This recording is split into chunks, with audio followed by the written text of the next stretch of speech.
Right, let's get straight into one of the big ones, Joseph Fletcher's situation ethics. We're going to break down all the key stuff you need for AO1 and then dive into the critical arguments for AO2 to get you totally prepped for those exam questions. Let's do this. Okay, to really get what this theory is about, let's kick things off with a real-life ethical dilemma that Fletcher himself loved to use. Meet Mrs. Bergmeyer. She's trapped in a Soviet prisoner of war camp after World War II. The only way she can get back to her family in Germany is if she's pregnant. Now, a friendly guard offers to help her get pregnant. She agrees, gets sent home, and her family, unbelievably, welcomes both her and the new baby. So here's the question. Was what she did wrong? I mean, a strict rule-based ethic might say yes, absolutely, but Fletcher uses this exact story to show why sometimes rules just don't cut it in the real world. So that story, it gets right to the heart of the problem Fletcher wanted to solve. What on earth do you do when fixed, absolute rules just smash head-on into the messy, complicated reality of human life? He was searching for a third option, a middle way. As he saw it, ethics was stuck between two pretty unhelpful extremes. On one side, you've got legalism. You can think of this as having a massive, rigid rulebook for every single possible situation. Fletcher thought this totally missed the point of ethics. And on the other extreme, you have antinomianism, which basically means no rules at all, just pure chaos, where you do whatever you feel like in the moment. For Fletcher, neither of these worked. So, this is where Fletcher carves out his middle way, situation ethics. It's not about having 1,000 rules, and it's not about having 0 rules either. Instead, he says there is one and only one absolute guide. You must always, always do the most loving thing. Everything else, all the other rules, traditions, and laws, they all have to take a back seat to that single command.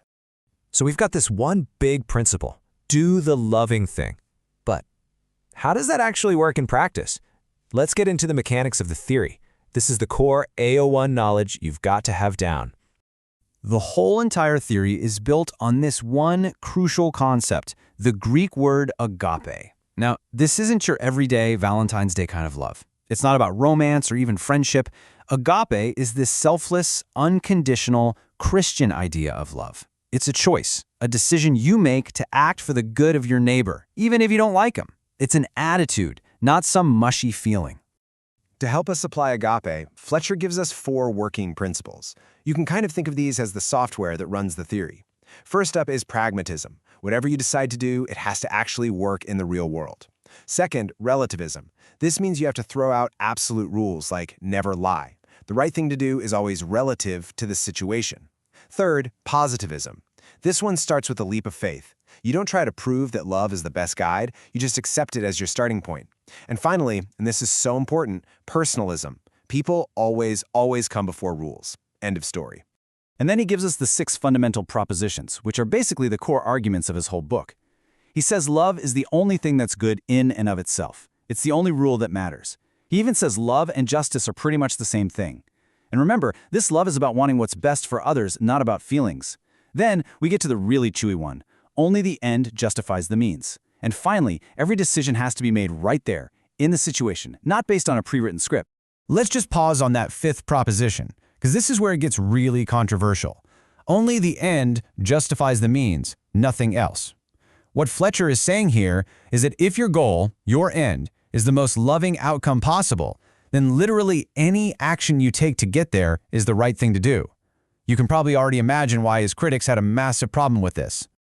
Okay, to really nail those top band marks in your essay, you can't just talk about Fletcher in a bubble. You've got to place him in the wider conversation, in the big battle of ideas he was part of.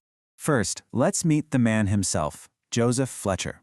He was an American professor, and really importantly, he was an ordained priest who later in life became an atheist. Now, that journey from faith to non-faith is a huge clue. It helps explain why his ethics became so focused on human well-being and love, rather than just following divine commands from a book. So, who was he arguing with, and who was he inspired by? Well, on one hand, he saw himself as following in the footsteps of Jesus, always challenging rigid rules, and thinkers like Archbishop William Temple, who also put love first. But the opposition was fierce. For example, Augustine would argue that humans are fundamentally sinful and flawed, so we can't possibly be trusted to figure out the most loving thing on our own. Pope Pius XII absolutely condemned the theory because he saw it as a total rejection of God's absolute laws. And then you've got others like Bonhoeffer, who said the theory was way too focused on the individual making a decision alone, when really, these choices should be made with the community. All right, time to get to the heart of it. This is where your big AO2 marks are waiting. Let's weigh up the strengths of situation ethics against its massive weaknesses. So, a huge strength is how flexible and person-centered it is. It can actually deal with messy situations like Mrs. Bergmeyer's, and it really does seem to reflect how Jesus often put people before religious rules. But, and this is a huge but, the flip side is its biggest weakness. It's just so vague. I mean, what does "do the loving thing" actually mean? Critics jump on this and say that without any clear boundaries, literally any action, even the most horrific ones, could be justified in the name of love if you could argue the situation was extreme enough. Another point in its favor is that it's a teleological theory. That just means it's focused on the end result. And its goal is to achieve the most loving outcome, which is a principle that's pretty hard to argue with, right? The problem, though, is that none of us has a crystal ball. We can't always know for sure what the consequences of our actions will be. Something that seems like the loving thing to do right now might turn out to have disastrous long-term effects that we never saw coming. You could also say a big strength is that it gives us autonomy.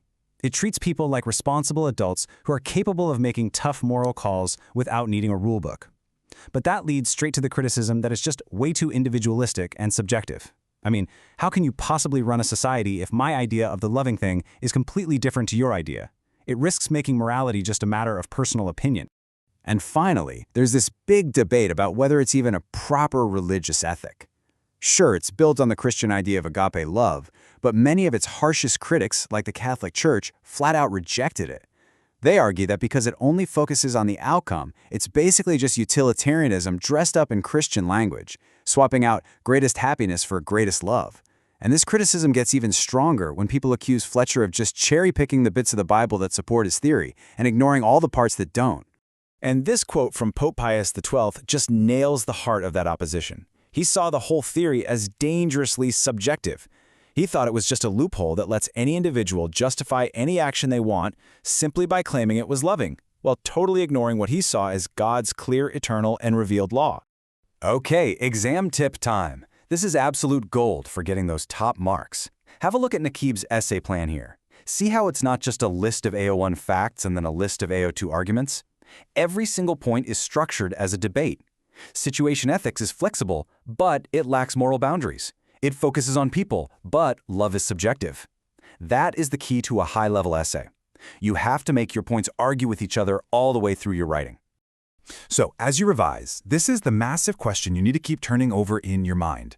Is Joseph Fletcher's situation ethics a mature, flexible, compassionate guide for making decisions in our messy modern world? Or, by getting rid of all the other rules, is it just a recipe for moral chaos?